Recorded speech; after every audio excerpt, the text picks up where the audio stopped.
Es mantane biblion. So the student studies or learns a book, right? Studies a book.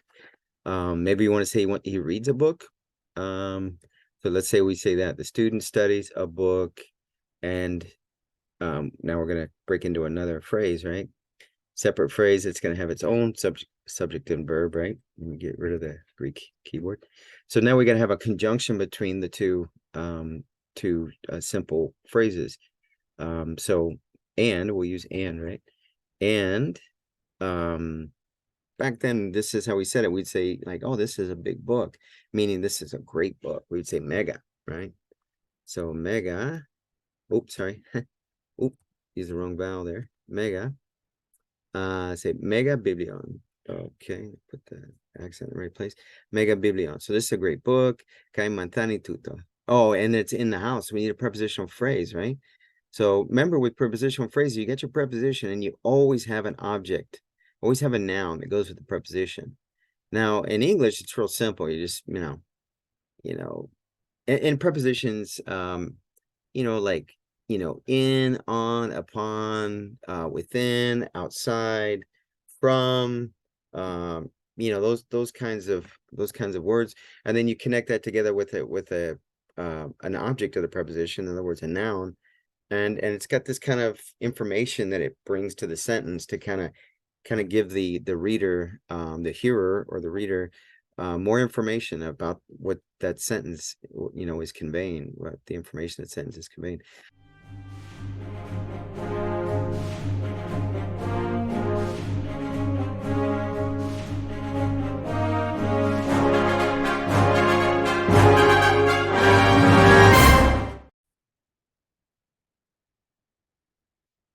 Greetings, my friends.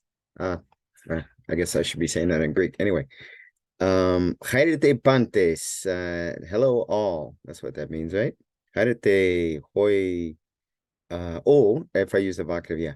Hairete o matetai. Yeah, so usually there's the omega with a certain type accent is the vocative address. And of course, when you're doing the vocative, the direct address, you can use the nominative. So yeah, when we do the plural, that's what we end up using as nominative as the vocative. So when you're in the masculine second declension nouns, the vocative becomes really obvious, right? So if you have philos, and then you say phile, oh phile, haide oh phile. So changing from philos to epsilon at the end, omicron sigma at the end to epsilon, phile is really obvious. So anyway, haide oh phi or oh philoi, oh nai, tideu, why not? Haide oh matetai. So what I thought I would do today is something a little different. Is I'm thinking, what tool could I use that would really be helpful for me to just, both draw on the fly instead of having prepared slides with PowerPoint or something like that. And it's like, oh, I gotta just use paintbrush, So that's what I'm gonna do. So let's have some discussion, some teaching here. Let's see, let me share my screen. So here we are. So I got my little picture up here, right? My little picture up here. So there you go. Jodirásquelos. Jodirásquelos. Putos. Putos están jodirásquelos. So anyway, first thing I thought we would do is like, let's just talk English grammar for a second, right? Just so we can make sure before I go into the Greek that like we really, so often when people just use languages, they don't really think about how they are. So when they're going to another language and people start talking about verbs or prepositional phrases or adjective adverbs, it's like kind of like, I kind of know what that means, but many times we don't know what that means. So let's talk about, so when we're doing basic sentences, right? We'll have a subject, and it could be a noun, could be a pronoun, right? I could say, let's say I just say ball, the ball, right? The ball. And then I could refer to, and this is English, right? Because there is no grammatical gender in English, right? So we would always use it, always treat it as neuter, right? It. Okay. It, right? As a pronoun. to refer to the antecedent, as the grammar teachers would call it, which is the ball. This is the antecedent. In other words, it as a pronoun is pointing to this noun, right? So of course we got the definite article, so it's a definite noun kind of thing. So, and then we have our subject. So the ball rolls. The ball rolls. It's rolling, right? So that would be active voice. The ball is, well, we could say it this way, is rolling. You could either say that or you could say rolls, right? So the ball is the subject and rolls is kind of the idea in Greek of active voice. One many languages, active voice. Active voice by definition is where the subject is doing the action, right? So the ball is the one that's rolling. Now, if we make it passive and somebody actually rolled the ball, then we would make it passive to say the ball was rolled. The ball was rolled. Or we could say it is rolled. You know, you could say is rolled. That's a little different perspective in terms of timing or tense. But let's say someone rolled the ball, so it would be right to refer to it in the past because it already happened, was rolled, right? And that would be the idea of passive, right?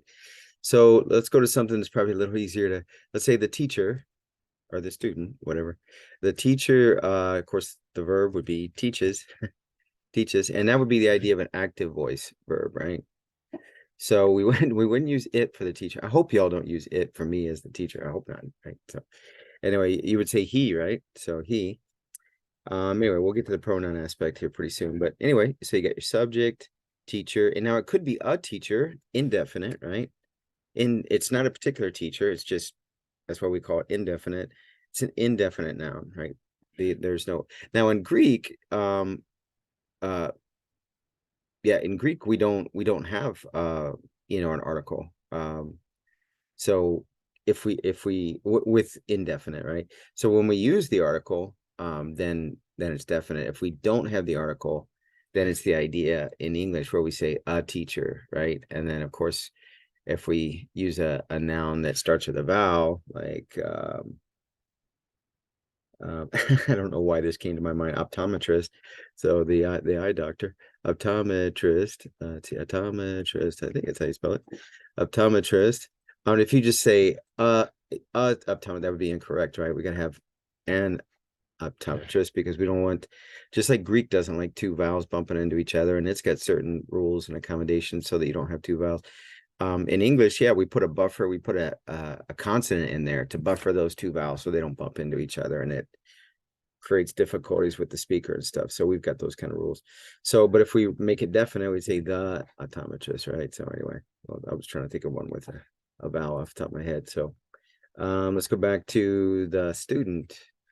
The student could teach somebody. Maybe it's a student that's more advanced and he's teaching his fellow students that are just starting out and he's helping them out, right? But usually it's the idea that the student learns, right? Is learning. It could be is learning or learns. Pretty close, little difference there, but pretty close to the same idea. And when we use the indicative mood present tense in Greek, you could translate it either way. You got to look at the context and say, okay, what makes sense? It's pretty much the same idea. The student learns, right? So the student learns or student studies. Sometimes you could say that idea, and it'd be the same verb. So we would say that. Here's how we would say that in Greek. I guess I can jump to the Greek now. So ho mathetes. Yeah, ho mathetes. And then what's the verb? We've been kind of talking a little bit about it lately. Manthane, right? Manthane. So this is present tense, indicative mood. The student learns or the student studies. Now, if you kind of take it back a couple centuries, not very far, and it kind of, back predecessor to Koine, the Attic period, 5th, 4th, 3rd century BC, like somewhere around in there, like, I mean, they kind of understood it to mean understand, understood it to mean understood, understand. So yeah, so I could say ho mathetes mantani, and some would understand that to mean No pun intended there, would understand it to mean the student understands, right? So, but as you move towards Koine, it kind of starts to take on the idea of more learning and studying kind of thing. Probably more learning, but we use it, the idea of studying as well, for what we're doing to study and learn New Testament Greek. But so the student, yeah, Manthani, right? Manthani. Okay, so let's go back up here. Let me go back to English keyboard. So the student studies. So that's a real simple sentence. You get a subject, you get a verb, right? Let's say that subject plus our verb, right? Subject doing the action is active voice, right? Okay, yeah. Let's see, stretch that out a little bit more. So yeah, that's the idea. What we're talking about here. Now to add more color to the sentence, we probably want to give it an object, like he's studying what, he's learning what, right? So whatever he's learning, that's the direct object, right? So the student studies, you could say a book, right? A book could be the book, could be definite. Yeah, something, I mean, yeah. So he studies a book. So down here in the Greek, we would say, so what's the word for biblio? Now, of course, since it's a book, it's indefinite, we wouldn't have an article. So we just straight away put the noun. Now, for most verbs, and this it would be included with manthano, this verb right here, it's the accusative that ends up being the case that you use to to convey the idea of a direct object, right? So so biblion is the nominative, but it's also because it's neuter. Because it's neuter, when it's neuter, the nominative and the accusative are the same form. That's both for plural and singular. So it'd be biblion. That'd be one way to say it. It's a pretty common way to say it. So biblion. So homathetes mantane biblion. So the student studies or learns a book, right? Studies a book. Maybe you want to say he reads a book. So let's say we say that the student studies a book, and now we're going to break into another phrase, right? Separate phrase. It's going to have its own subject and verb, right? Let me get rid of the Greek keyboard. So now we're going to have a conjunction between the two simple phrases. So and we'll use and, right? And yeah, reads it, right? So now if we say that in English, it's understood that the subject is the same. We wouldn't have to say this, the student. It's kind of implied. That's why I'm putting it in parentheses there. In fact, I'll put it in red. Reads it. Now, when we say it, now we're using actually a pronoun to point to the antecedent, which is a book, right? So let's see. Let's put that in purple. The pronoun in purple, right? I'm gonna go on from there. Let's get black again. A student studies a book and reads it, right? So he's studying and reads it. It might even have made more sense to say a student reads a book and studies it. That might make more sense, because a lot of times, there's kind of just an intuitive cause and effect, a sequential idea of what action might take place before another action. And we'd certainly see that a lot in the New Testament. So let's say reads a book and studies it. Let's do that, right? Seems like that would probably make more sense. And studies it. So we end right there. And so yeah, we can do that in Greek. So we'd say kai. And we could say the student again, or we could use a pronoun. I mean, if we wanted to refer to the student, which since it's masculine, homathetes, right? And since it's going to be the subject, it would have to be in the nominative, right? And have to be masculine singular like the subject over here. Not to mention, since this is a singular reads, singular verb, studies also is a singular verb, right? And again, it's same implied subject. So yeah, we could say kai autos or we could say hutos, right? Autos would say he studies it. And if you say hutos, a lot of times the hutos, which means this one, it's a demonstrative pronoun, which means it points to something, right? So it's like hutos. When it says this one, that's literally what it means, this one, right? So which one? Like this one right here. So if you have multiple uh people in the conversation, I mean, just using this as an example, and you want to know who you're talking about, well, the very last person that you talking about, if you say hutos, you know it was the last person you just talked about. And then if you say akenos, which means that one, then it would be referring to the other one that was in the conversation. So let's say there were two that were conversing, and the last one that you referred to, the last one that you spoke about, you said, you know, the student, then you say jutos, and we know, okay, so that's pointing to the student. And then if homathetes, dialegatai, so he's conversing, like have dialoguing, or maybe you could say la ley would be converse. That'd be a way to say too. Homathetes la ley, meta tu didaskalu, right? With the teacher, right? So if you said that before you ever wrote this sentence right here, and you said akenos, then we know we were talking about the teacher, right? Anyway, let's move on. So let's see, going back to the sentence here, and the student studies it, right? So yeah, we wouldn't have to use a pronoun right here. We could just say mantane biblion kai. In fact, we could just say the verb in Greek kai or mantane night. No, sorry. Yeah, mantane would be the one we use right now, but this would be we need to replace this with the one for I don't know.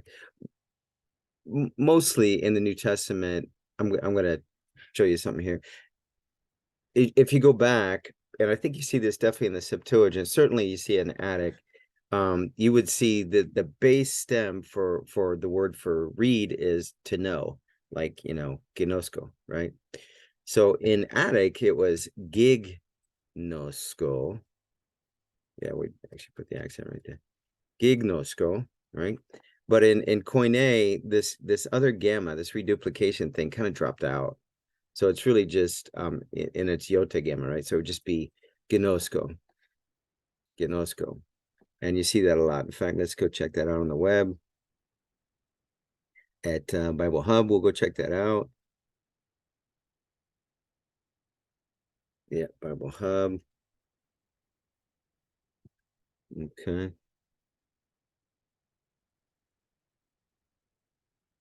Yeah, let me get rid of this menu here. I don't need that. All right. So I'll just go to Matthew 1 verse 1. This is a quick way to get to your Greek access to your Greek stuff. Just type in anything in the New Testament, type in a linear, click on any word, doesn't matter, and then magically the alphabet pops up here, and then you could go to wherever you want. So we'll go to gamma, right? So so yeah. Oh, gnosko. Yeah, here we go. Okay, so here's yeah, this is a particular form of the verb. But here we go, gnosko.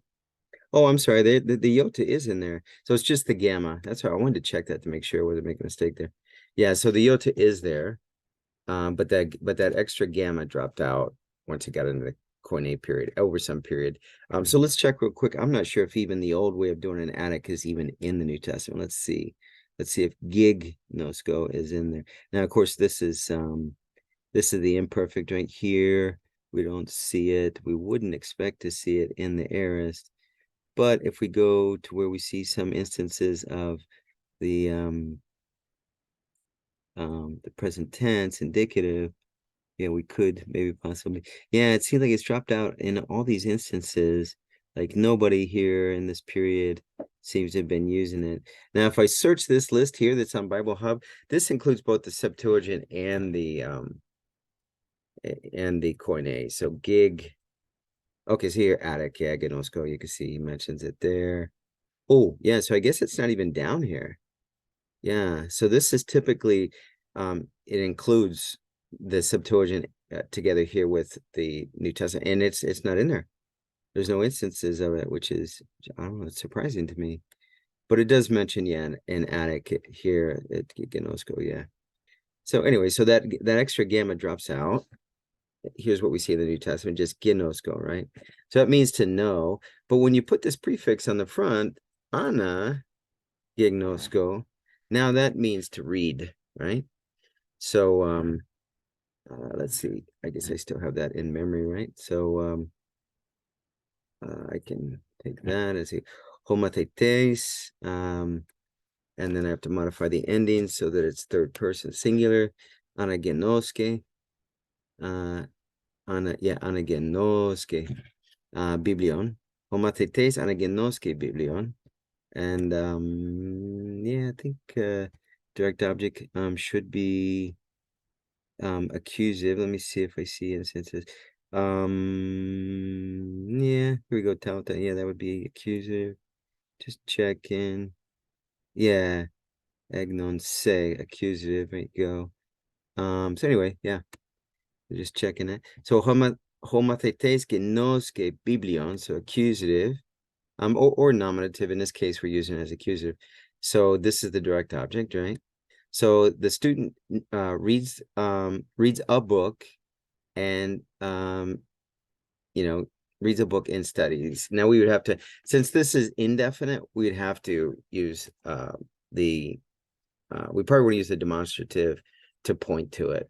Now, if we said reads the book, we could probably just say kai mantane, and it would be fine. We'll see that a little bit in the New Testament, where it picks up on the idea of what's already been defined, and then just mentions kind of a lot of times the bare minimum and stuff. So homathetes genoske biblion kai mantane, but we'd have to say since it's neuter singular, yeah, and of course we want it accusative, so tuto.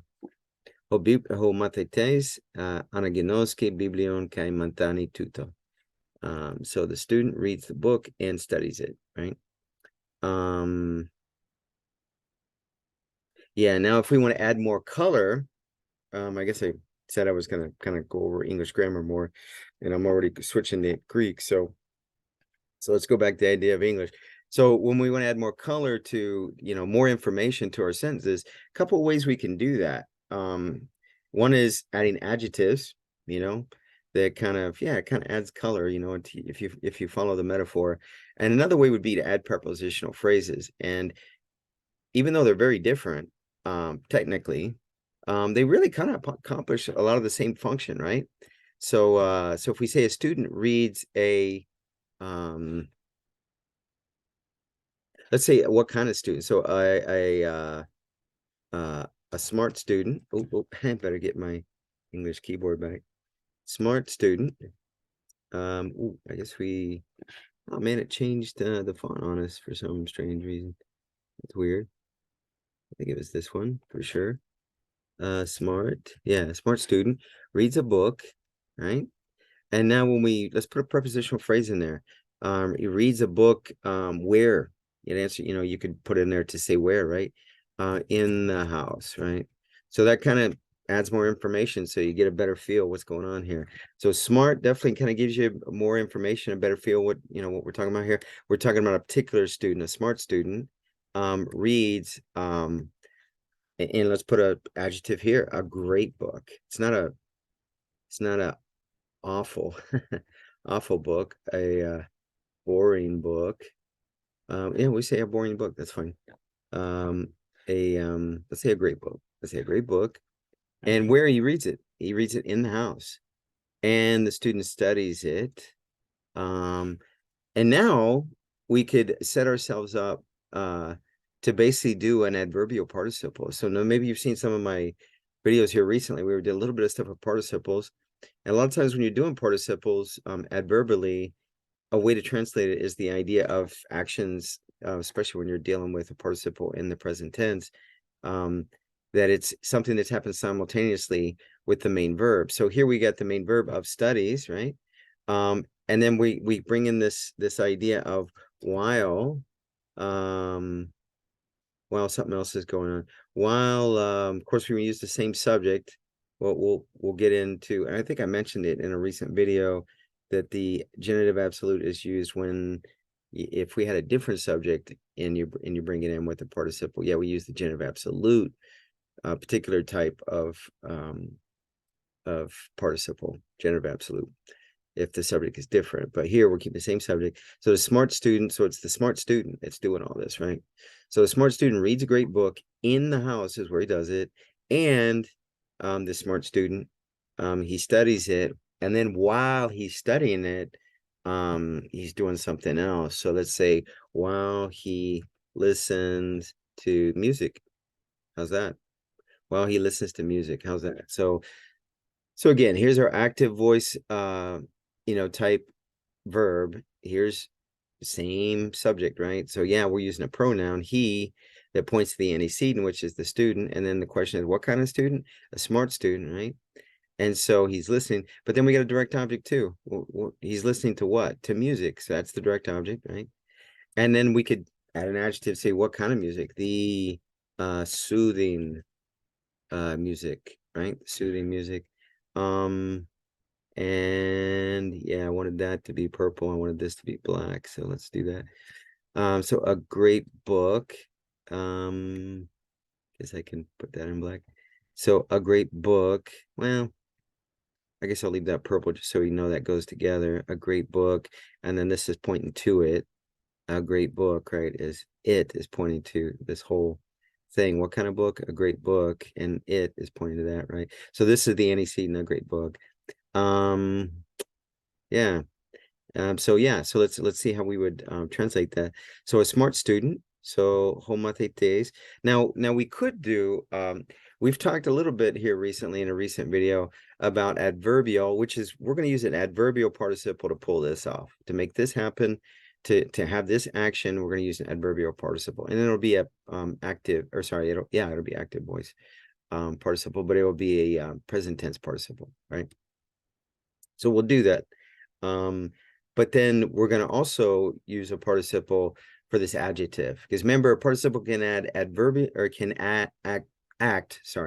can behave, can act adverbially, meaning acting as an adverb, or as an adjective. So since this is an adjective, and we're like, hey, let's use a participle instead. I mean, first we'll do it as an adjective, right? So let's do that first. Then we'll change it to use a participle, but as it is as an adjective. So it would be acting adjectively, right? So what kind of student? Ho matetes. So let's see, smart student. So phronimos. Yeah, we could use that. That is the idea of smart, intelligent. Now we could use the root of Sophia, which is a noun. I think it's sophos. That has to do with wise, right? We could. Phronimos is probably better. So phronimos, sorry. Sugnomen ekete. Sugnomen ekete. So that's like have, forgiveness. It's kind of a way of saying excuse me. So I'm saying it in the plural. Sugnomen ekete. So echo, I have. I'm saying it in the present tense imperative. So the command form, like have, and it's plural, right? Ekete, humes ekete, sugnomen. Sugnomen is a noun, and it's in the accusative because it's the direct object of humes ekete, sugnomen. Humes ekete, what? You guys have what? You guys have mercy, have forgiveness, not really mercy, but forgiveness, kind of thing. So sugnomen ekete would be plural, or I could say sugnomen eke if it was su, only you, just one person, right? Sugnomen eke. And it's present tense. We don't use the aorist because we want it to be an ongoing thing. The aspect is an ongoing, sustained thing, not just this one-time thing. And then, okay, you forgave me, but now you don't forgive me anymore. And it just was real short-lived. No, it's an ongoing thing. So we use the present tense with the imperative there. So signomen eke. So yeah, I would say phronimos, let's see. I think the accent is here. Let me check that. Phronimos matites. Let's see. So let me go to my favorite dictionary here, Greek lexicon. So that would be Logeon, U Chicago, in other words, University of Chicago, .edu, right? And you don't need this last part, just this is all you need right there. Logeon.uchicago.edu, right? And then yeah, the ending actually came up by default, but so phronimos. Yeah, phronimos. Okay, I got it right. One in one's right mind in his senses, he's not cuckoo. Practical wisdom, prudence. Prudence is kind of like intelligence. Let's see, in one's right mind. Discreet, yeah, presence. Yeah. Now if we said sophos, so oh, sorry. Let's see how that comes out. Sophos. Oh, okay, so the accent's at the end, sophos. Yeah, wise or skilled, clever. Yeah, we can use that. That's fine. We'll use that. That's fine. So false. Now this is an adjective, right? So remember, with adjectives, you got typically three types. So three genders. So you got the masculine. So if you have a masculine noun, you would use that to modify the masculine noun, which is what we're going to do. And then you'd have the feminine for a feminine noun. You'd have the neuter for the neuter noun, right? Now there are some adjectives that are they just have two genders.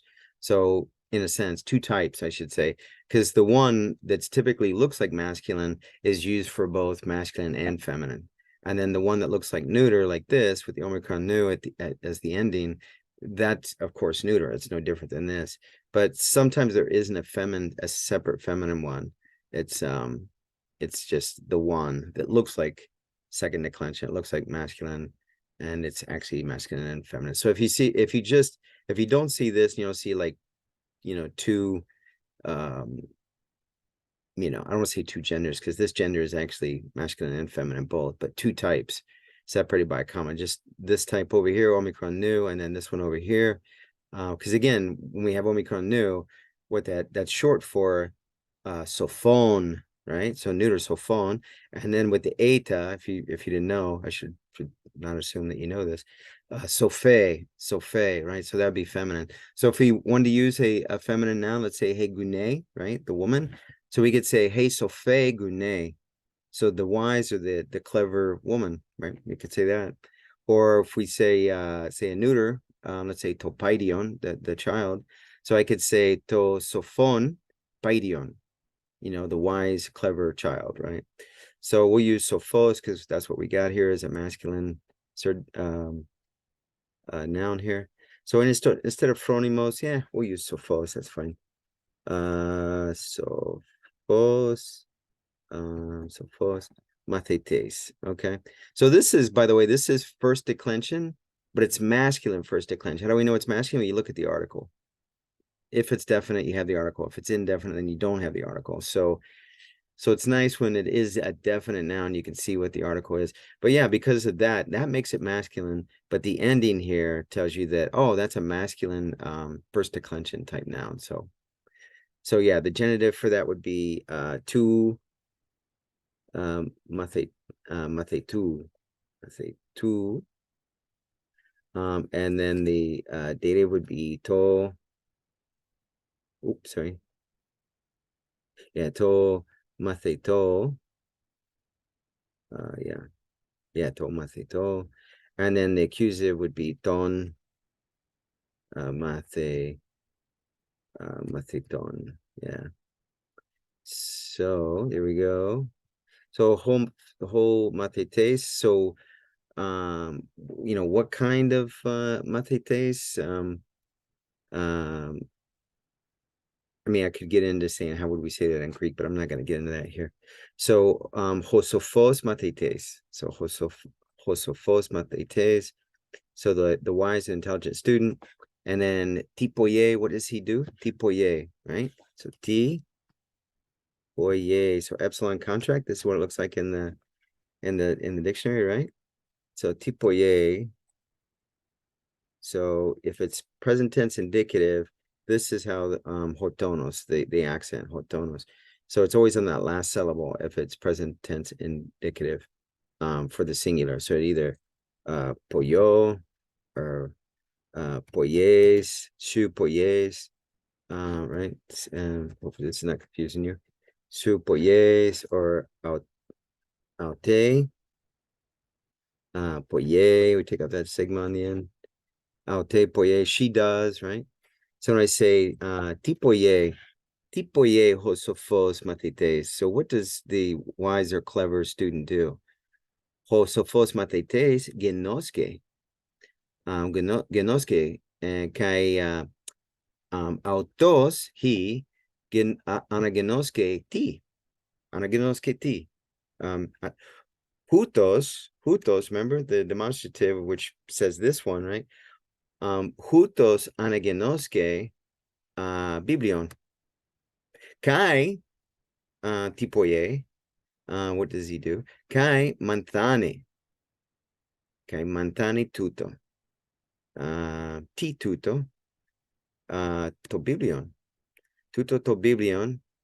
And you could say anafere. I mean, it points to, or yeah, it's this idea of what is the antecedent of this pronoun. It's biblion. So when you say to biblion anefere or tuto anefere biblion, you know, it's pointing to this, right?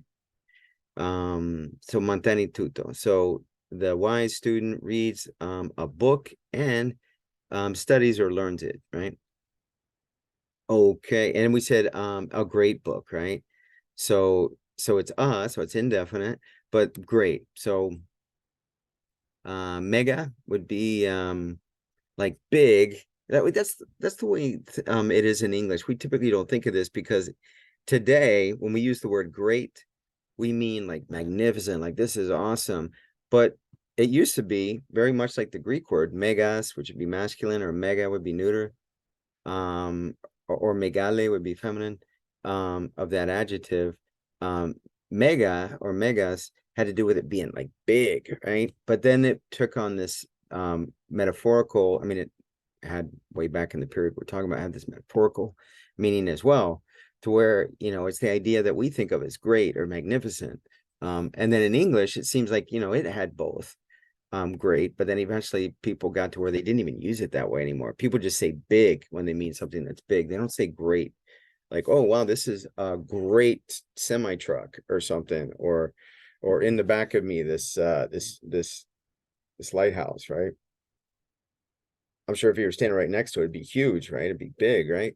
So you, and in Greek you could say it, but in English, would somebody really say, oh, that's a great lighthouse? Because people would understand him to say, oh, that's a really cool lighthouse. That's a magnificent lighthouse. But we don't really say that anymore. But back then, this is how we said it. We'd say like, oh, this is a big book, meaning this is a great book. We'd say mega, right? So mega, oops, sorry.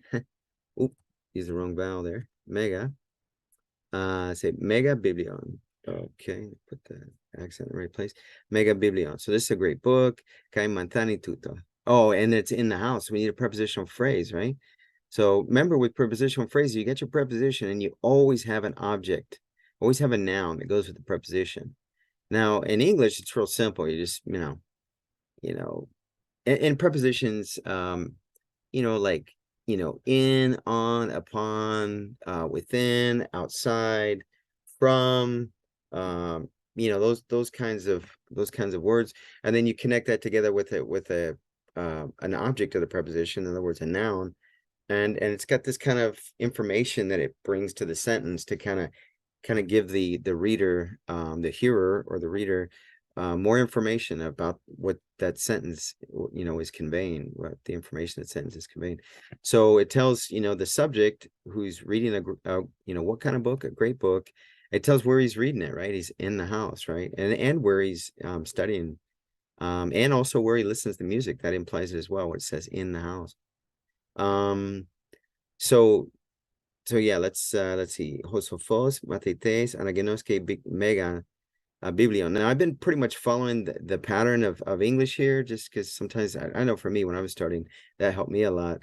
But you don't have to follow that pattern. With Greek, with it being an inflected language, you get all these endings and everything that tells you exactly its grammatical role. You're not going to get mixed up and go, oh, this is the subject of the sentence, because with this being the nominative, that's the subject of the sentence, right?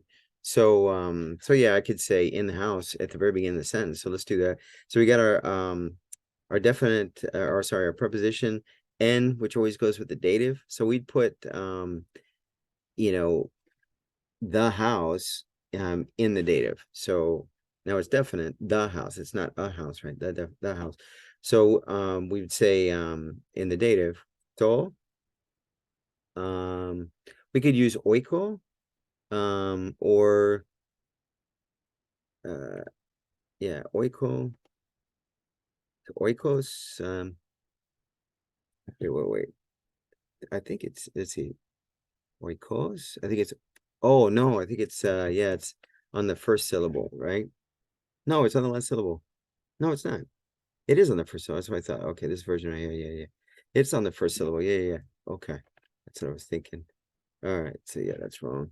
So it would be this here would be the proper accent, and then yeah, oiko. Okay. Into oiko. So in the house, hosofos matetes poye tuto. He does it, he does this. Poye tuto. Hosofos matetes. So if we said tis poye tuto, who does this? Tis poye tuto. Hosofos matetes. Anagenoske. Nine, tuto. Mega biblion. Right? Tuto. Nine kai tuto. Kai mantani tuto. Okay. Autos anagenoske. Autos. So we're using a pronoun that this is the antecedent. Hosofos matetes. So we just say the pronoun autos, meaning he, right? Anagenoske. Kai mantani. So tipoye. Autos. Like, what does he do? Autos, anagenoske, he reads, kai mantani, and learns, right? Or studies, learns. Kai, if we say pu, poye tuto, pu poye. And so where does he do it?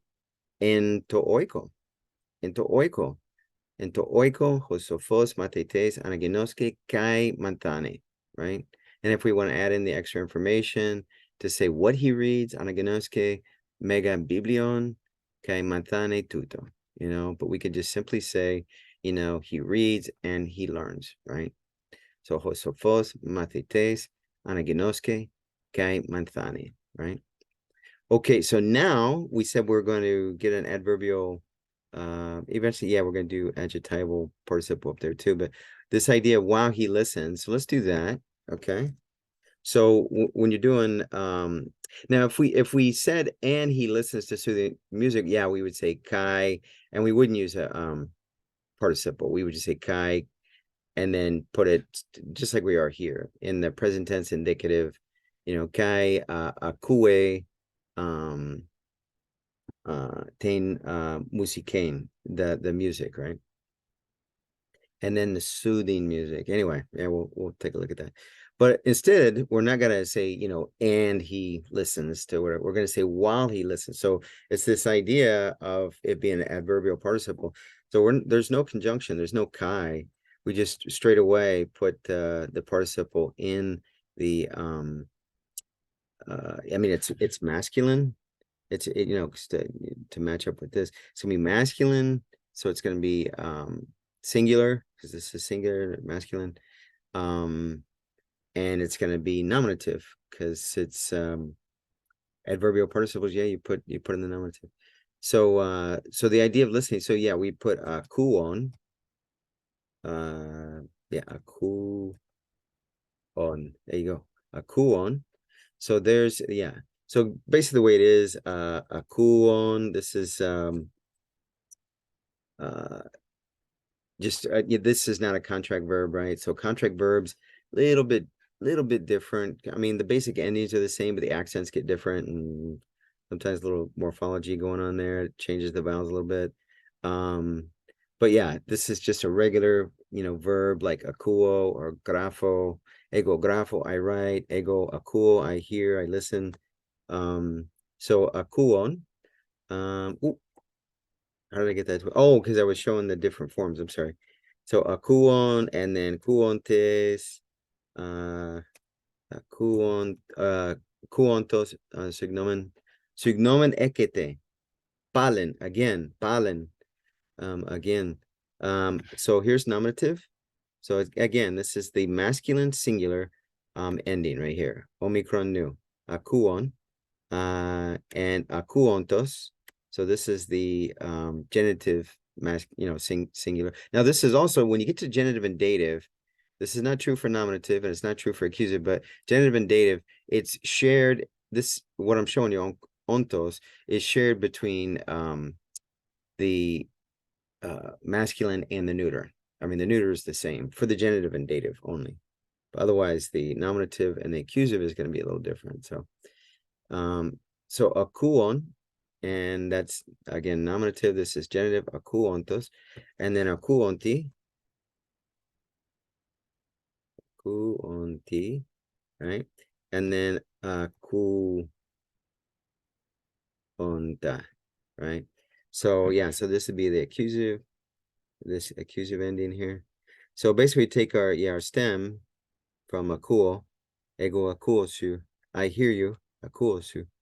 So now it's aku, and then you put your ending on for the participle, right? So this is present tense participle endings, right? For masculine. Okay.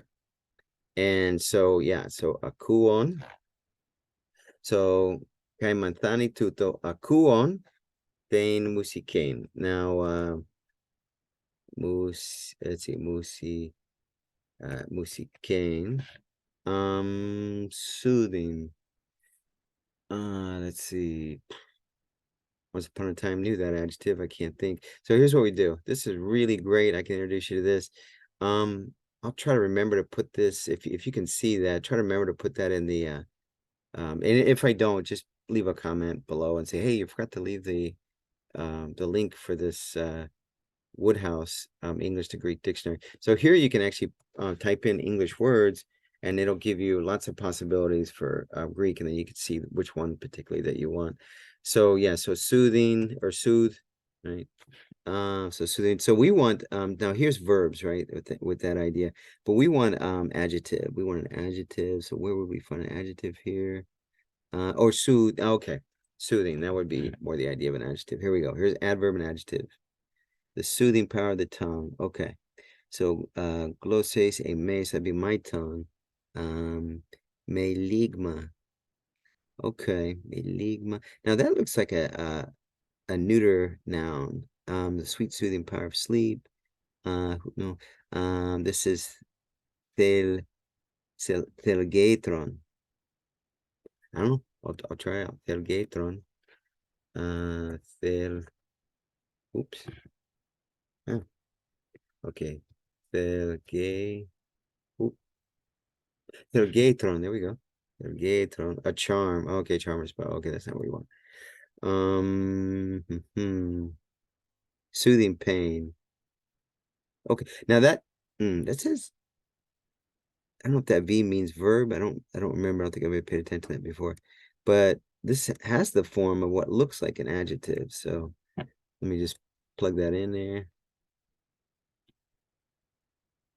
Ending pain. That's not the same thing as soothing. No do nos. Okay. No do nos. Have something to do with the mind? I don't know. Or something with pain, yeah. Oh, okay, yeah, without pain, okay.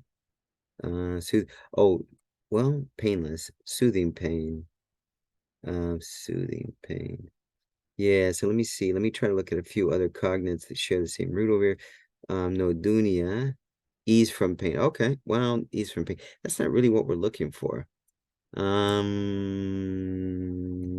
the idea of soft in English might kind of be, yeah, soft. Yeah, I guess that's kind of trying to use it with sound, not with something that you would touch and feel. So yeah, it seems that in English soothing would be the idea. I'll just do soothe, and we'll get a verb, and then we could try to convert that maybe into an adjective. We could use it as an adjectival participle. Let's see. Yeah, we don't want anything with a charm. Lull to sleep. I don't know if you look at that. Malassing, malasso. Malasso. Oh, great keyboard, malasso. Okay. To make soft. That's interesting. Soften the peas. Splagnon. Yeah, that would be like someone's guts. To relieve from disease. Okay, soften that. Soft up metals. Calm. Yeah, something calm. Yeah, that's probably what we should do. Something like calm. Yeah, calm or calming, something like that. Ah, right. Something that's peaceful. Esuchaios. Esuchios, yeah, esuchios. Um, esuchios, there you go. I didn't even think of that. Yeah, something that's related to esuchia, which is something like, yeah, esu, yeah, still quiet, rest. Yeah, there you go. Perfect. So, a suhios. Now keep in mind this is not, yeah, this is one of those type 2 type adjectives where you've got the masculine feminine here, um a suhios, and then you've got the neuter, a suhion, a suhion, a suhion. So let's use that. So what kind, now we can do it one of two ways. If it's going to be adjectival, sorry, if it's going to be yeah, the what is it I'm thinking of here? Drawing a blank here, but anyway, the way we want to use it is yeah, not as predicate, but as I'm drawing a blank here, I'm forgetting. But anyway, tain musicane, so we want to use it like this. So so a soft breathing mark, a shu he, and this is feminine, so a shu. Oh, that's right, that was type 2, right? So a shu hyun. Yeah, so this is for masculine or feminine. Yeah. Yeah, because it was the type 2. So we don't have a su here. Yeah, I don't see that down here. Yeah, a su here. So yeah, I can look in where they have the examples over. Well, they don't have the examples. Okay.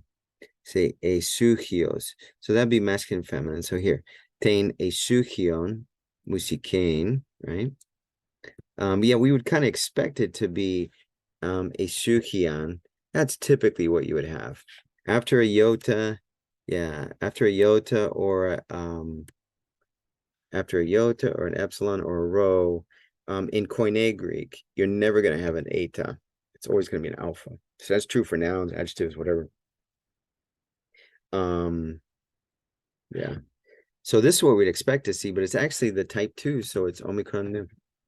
So tem a suhion musikain, so the soothing, calming music.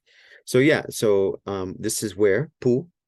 That's how you, that's the question word, interrogative word to say like where. Pu.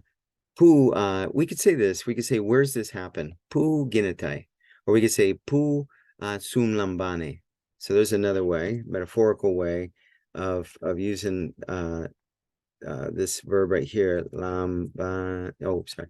Lambane. Sun lambane. That'd be the same idea as ginatai. Ginatai.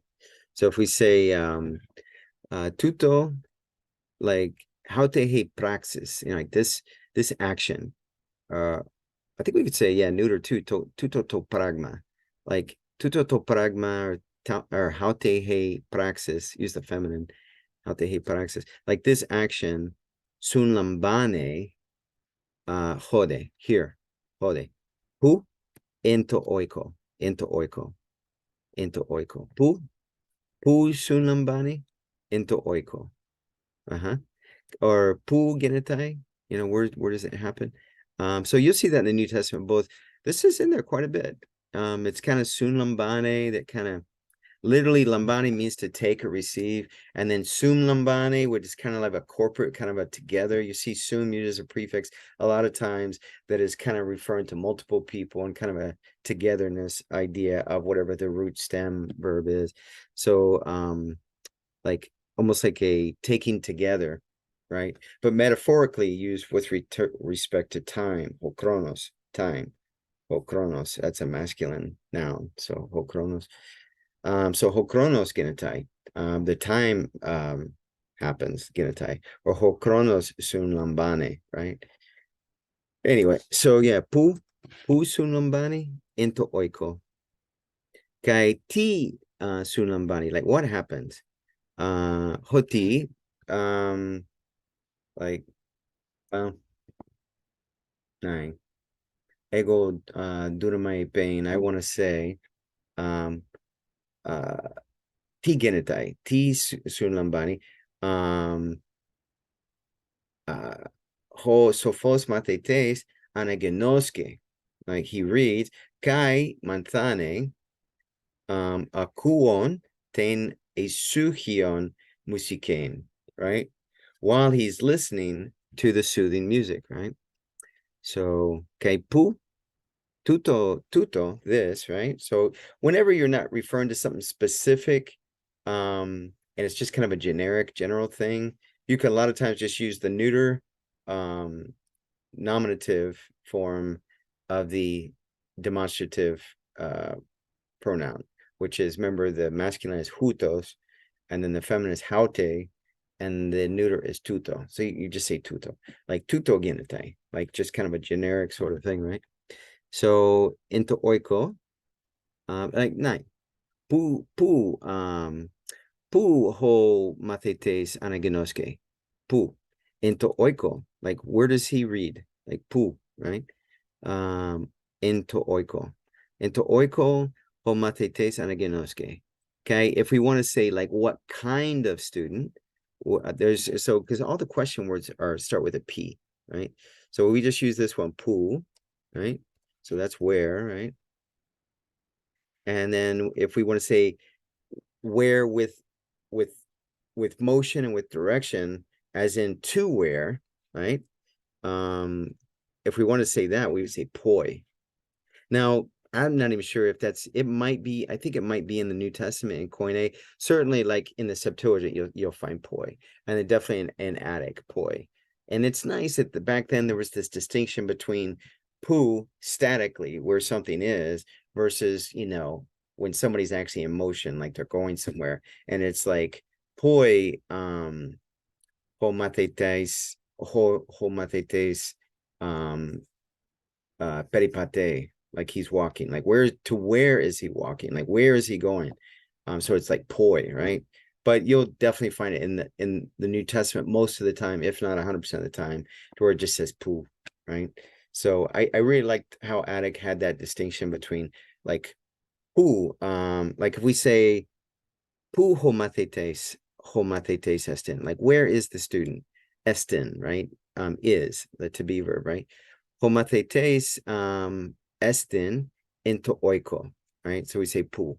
But then if we say that he's walking, let's say we say yeah, I use the verb, the contract verb, epsilon contract verb, peripateo, right? So we write it like this, peripateo epsilon. That's the form you'll see in the lexicon, but you would never use it that way, right? It's peripate, right? So we'd say poi peripate, peripate homatetes.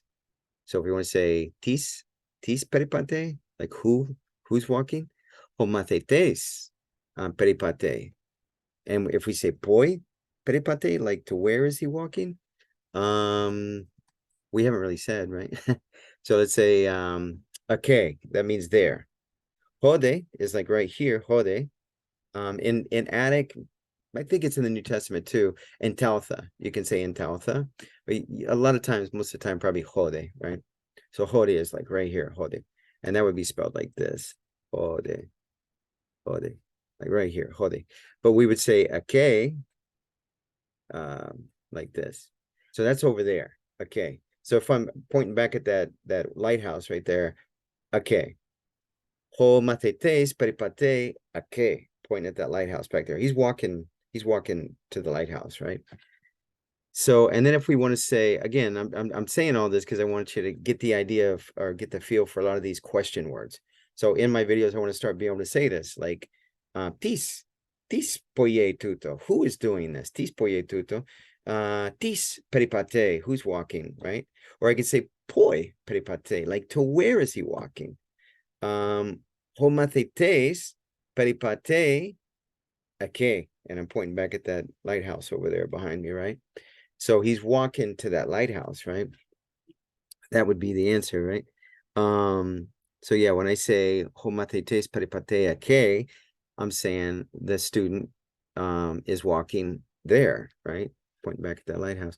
So again, in just going with all these question words, we call them interrogatives.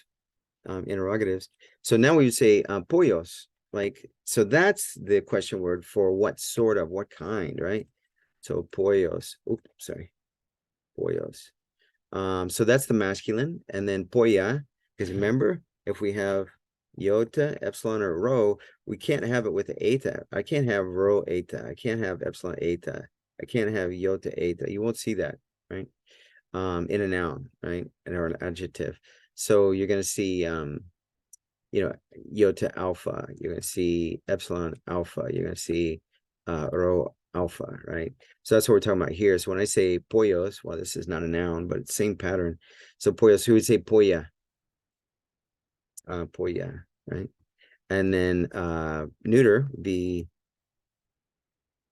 yeah, you probably guessed it, pollon, right? Pollon. So let's look that up real quick. And in esugios, to quiet, relaxing, something like that.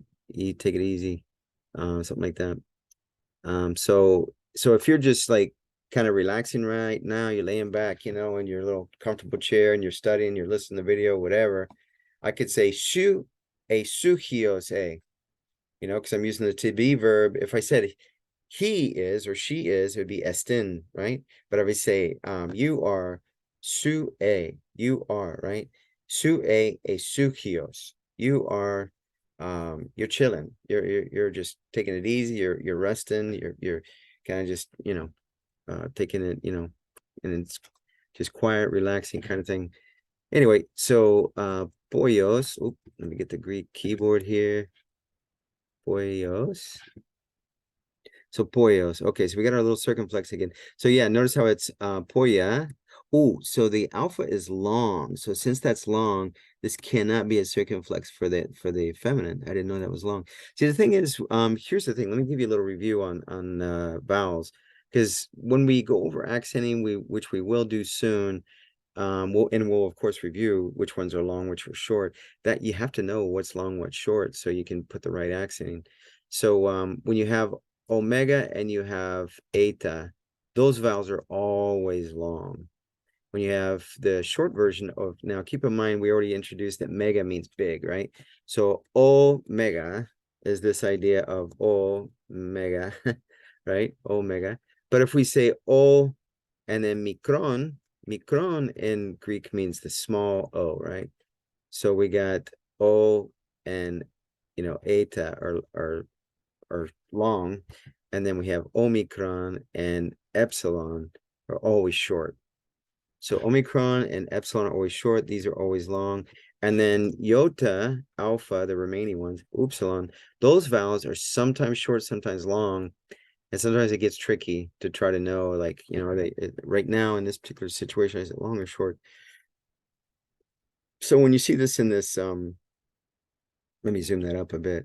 In this particular, and it's pretty much the convention everybody uses, where it puts a bar over it, that means that alpha is long. So if you saw a iota and it had a bar over it, you would know that's a long iota. This is alpha. And again, just to remind you, it's alpha, it's iota, alpha, upsilon.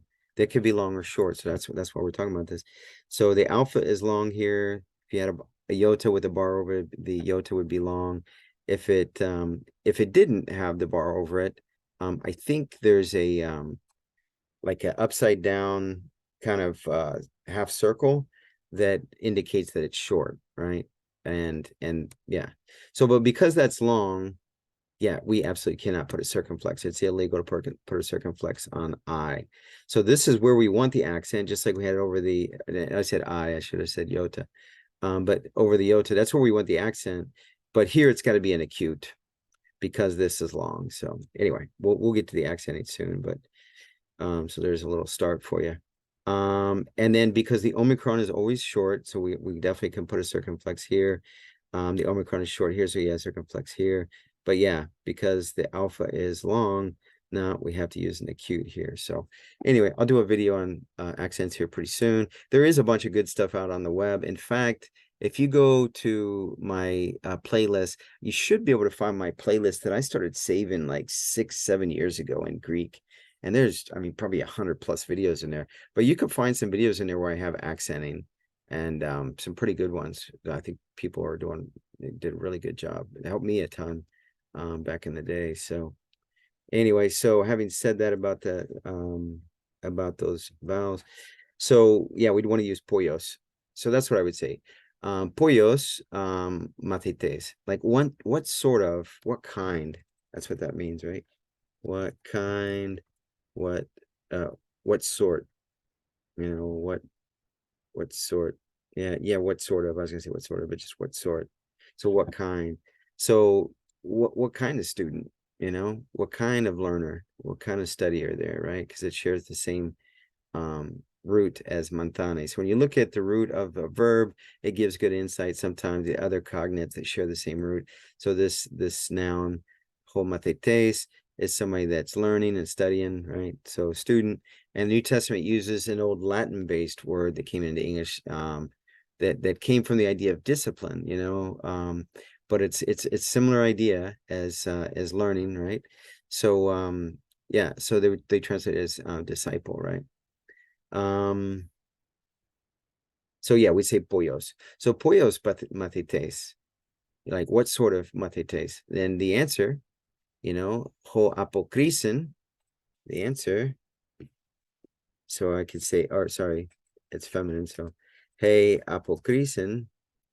Let's see, where's the accent? I think it's apokrisen. Or crisis, sorry. Oh, apokrisis. I think that's where the accent is. Let me check that to make sure. Apokrisis. Apokrisis, right?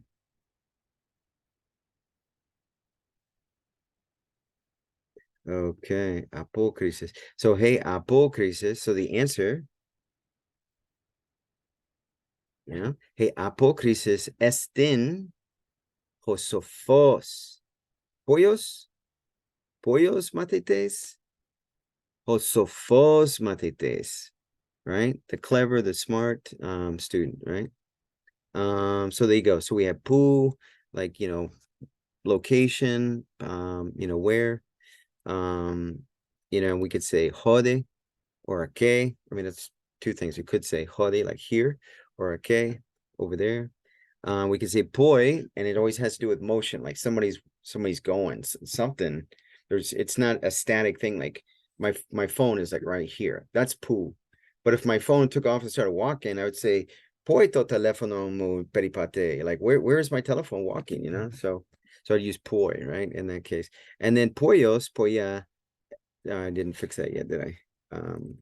Yeah, this would be poya, and then poyon is you know, this idea of what kind, what sort of. So I might say, so we've got this neuter, right? So biblion, right? So we got biblion, and it's neuter, right? So again, it's nominative or accusative, so I'm gonna use it as nominative. So I would say poyon biblion. So poyon biblion, that's nominative for neuter, singular. Poyon biblion. So like what sort of book? Mega biblion. Mega biblionistin, like a big book or a great book, could be a great book. Maybe you've heard of, if you're a reader of English Bibles, prior to the King James, there was a Bible that was actually called the Great Bible. And what was meant by that was because they made it really big and they used that to read in church services. So that's why it was called the Great Bible. So that same idea here. It's like, okay, great in the sense of like awesome, like really good, right? Like yeah, like yeah, you could say either, yeah, you could say kalon biblion, like the good book, you know, in that sense. I mean, it's a little different adjective there, but similar. Or is it in the sense of it being big? Mega biblion, right? So anyway, poion biblion. So again, this is nominative. We're not using it as accusative. Like this is in the sentence, it's being used in accusative, like anagenoske mega biblion. but it also, the form of it, megabiblion, is for nominative as well. So you could say to megabiblion something, where it's the subject of the sentence, because to be the subject, it has to be the nominative case, right? So when you're in neuter, yeah, it's both, right? But when you're in the masculine or the feminine, yeah, the form of the accusative and the form of the nominative is different. So not that different, a little bit different. So yeah. So yeah, so we said, yeah, the participle, the adverbial participle. Now let's go one last thing. Ooh, I don't know how long this video has been going, but one last thing we're going to do here is instead of I guess instead of sophos matetes, yeah, we'll pick on this adjective. We'll actually well, let's see. Is there a verb that shares that root? Sophos or Sophia? But yeah, what we're going to do is take a verb and turn it into an adjectival participle and have it acted as an adjective. So I don't know. Let's go see. So, ooh, fail. So, fizo. Yeah, so fizo. Okay. Now, typically, it's data omega verbs are causative. If you have the base idea of what the root means. So let's see. To make, to cause, to be wise. Yes. Right. So we see that in the New Testament a lot, where there'll be just a plain, omega type verb, and then there happens to be a zeta omega verb version of it. Like a good example would be, we don't have bapto in the New Testament, but it does exist in the Septuagint, and it just has to do with somebody's dipping something, right? But there's a little distinction there where we say baptizo, zeta omega. Now you're causing something to be dipped. Now, since the human being seems to be the one that's always dipping, it's kind of like, well, isn't it the same thing? And so that's probably a boring conversation to have. But anyway, so this is causing somebody to be wise. So we can use that. That's fine. So fees though. Yeah, we'll use it in the passive sense. So it'd be so if we used it in the passive sense as a verb, we could say homathetes sophizetai. So he was caused to be wise, became clever, became wise somehow, probably by somebody instructing him, maybe by a teacher. Hodidaskelos. Ego hodidaskelos emi, kai ego sophizo auton. So I caused him to be wise. I don't know. I try, right? Ego pero my I try. I try. Anyway. So fizo. So yeah, so if we use that in the passive idea, it'd be I could say he autos. Autos. Finger the button there. So autos sorry. So feeds that die. So he was caused to be wise. And then we could say because, and a couple ways we could say that. We could say hoti, because, there's a few different ways to say hoti, and I could say hodidaskelos. Daskelos. Didaske auton. So teaches him, or I could say taught. I'll use the aorist indicative. That's the simple past. We haven't spent a lot of time with that, but I have mentioned it in a recent video. So let's try to introduce that more. So yeah, so the basic, if I said he is teaching, it'd be didaske. Didaske auton. Right? So didaske auton. So the teacher teaches him, but if I want to say he taught him, then I would use simple past, which would be aorist indicative. The mood has to be indicative for it to be simple past tense. So we use the auxiliary there, the epsilon. Auxesis is how we'd say that in Greek. Edidas. Now, if I say it like this is a progressive past tense idea where he was teaching him over a period of time. It's in the past, but it was, he was progressively over time. He was teaching him, right? So that's called the imperfect, right?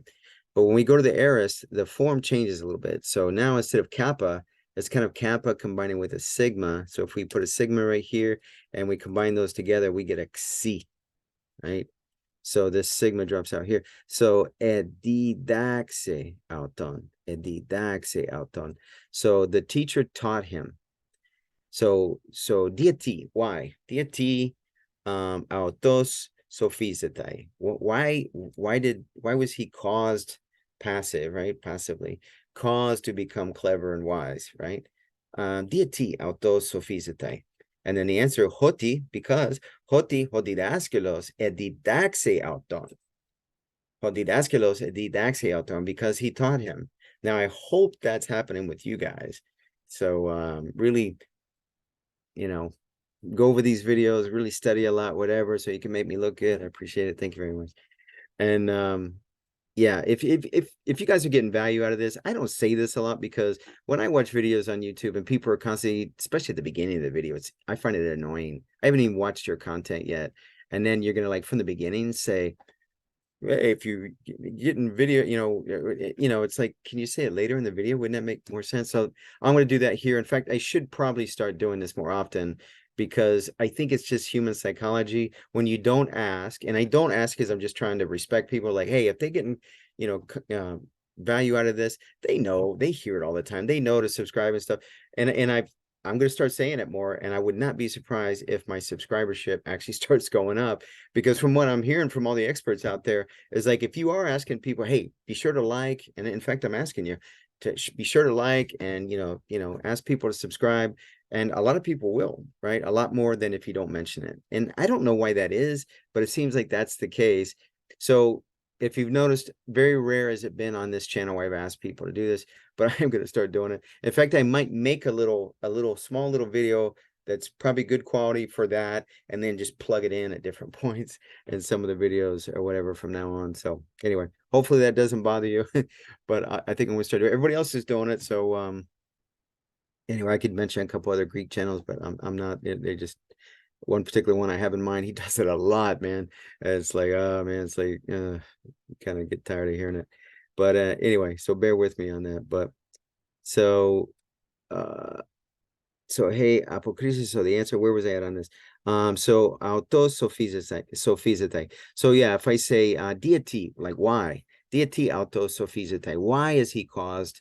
It's a zeta omega verb, so it's caused to become clever, right? That's what we saw the actual definition. So somebody made him wise, somebody instructed him, somebody made him wise. So yeah, something like that. So autos sophizetai hoti, because hodidaskalos edidaxe auton, because the teacher taught him. Now, instead of hoti, we also could say, if we use a post positive, a bunch of them out there, like, here's one, they. I'm not going to use it, but just to show you, it's never the first word. Post positive is never the first word, right? So here's a sentence right here. We probably should put a comma in there just to indicate that's the end of a phrase. Now we're going to have a new subject and a new verb, because, two different clauses there being connected by some sort of conjunction. And in the previous sentence, we used the conjunction of because, right? Hoti, right?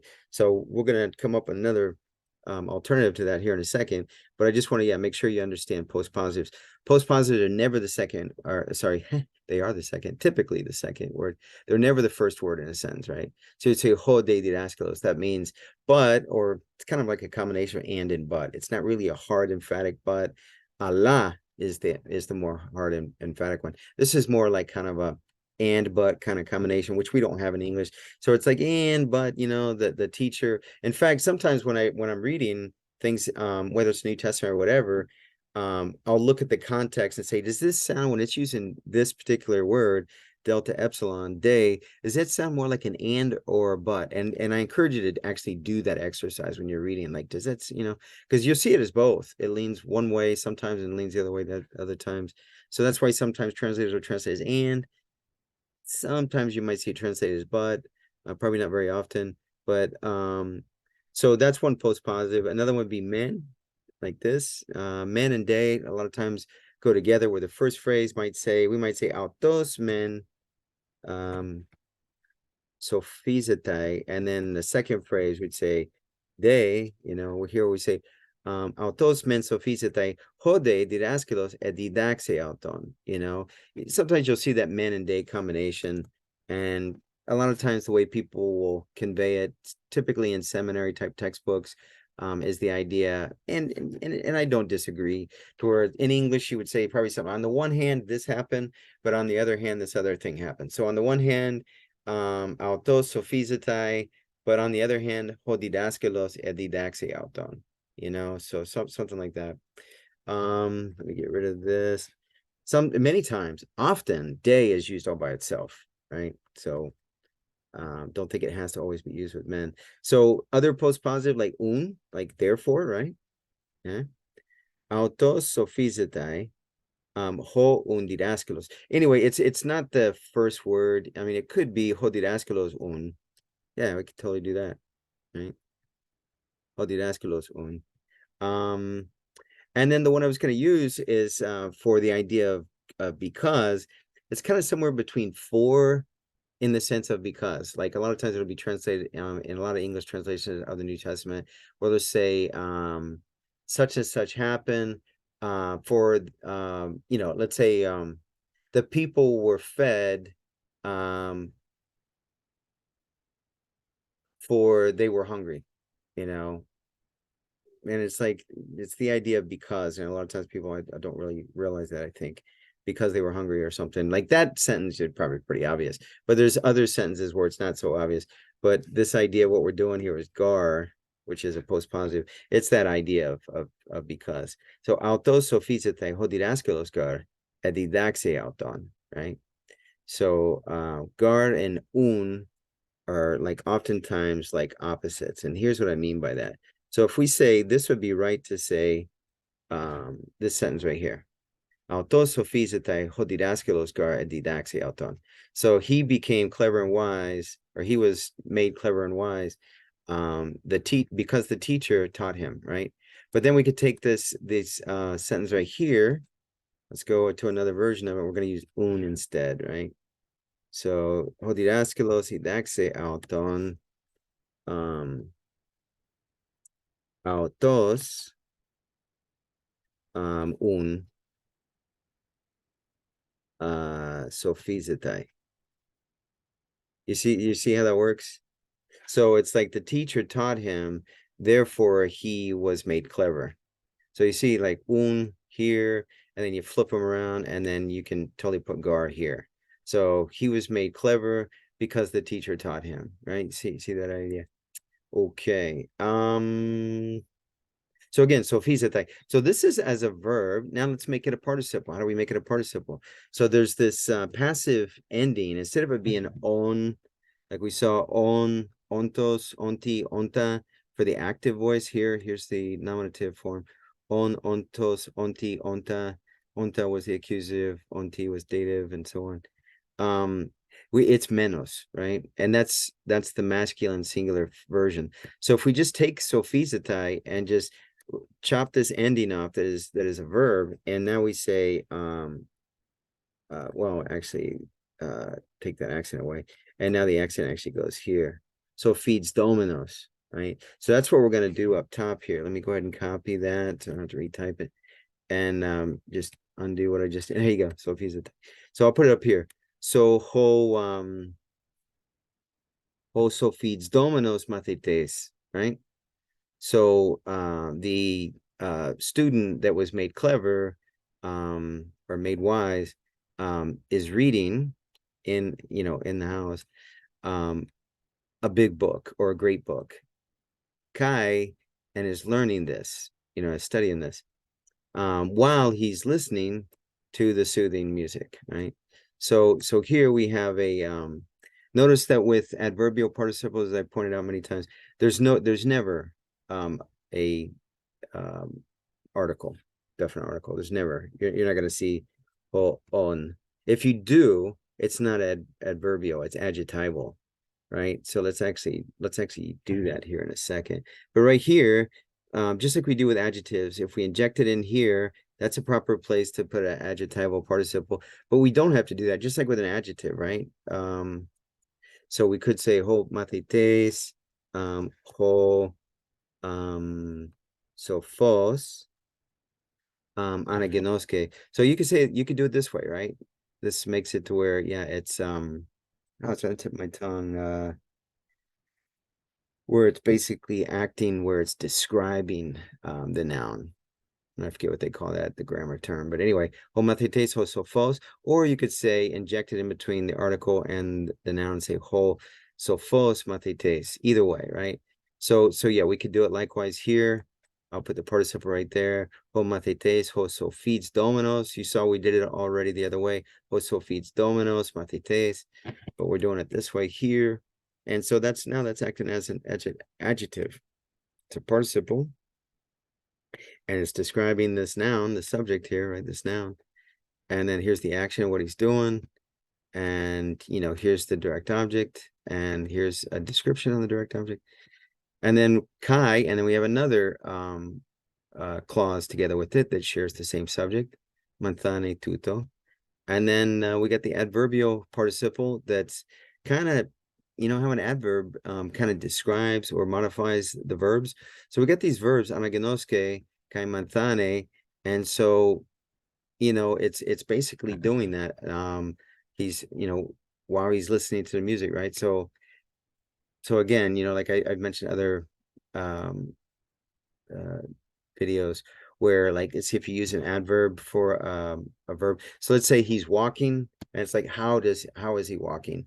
Fast, quickly, right? He's walking quickly. So quickly is an adverb there, right? You know, if you're saying the teacher, I hope you say this actually. The teacher speaks eloquently. Eloquently, with that in English, the ly is a typical marker that indicates it's an adverb. So you start with the idea of an adjective, you slap on ly, typically in English, and now you just transform that adjective into an adverb, right? So now it's something to actually apply to a verb. You know, he's speaking. How is he speaking? Eloquently. At least I hope so. Ho didaskalos, the teacher, right? Anyway, so you guys get the idea. So I probably should end this here. That's quite a bit. I think this idea of doing paintbrush and kind of doing like on a whiteboard like this is working out really nice. So I'll probably do some more videos like this. Let me know in the comments what you think of this whole experience what I did here. If you got any like suggestions, any redirection for me, say, hey, you know, what you did here was cool, but you know, if you kind of went over here and did this, hey, I appreciate the feedback, man. So that's the scoop. All right, y'all. God bless you. Let me end this video.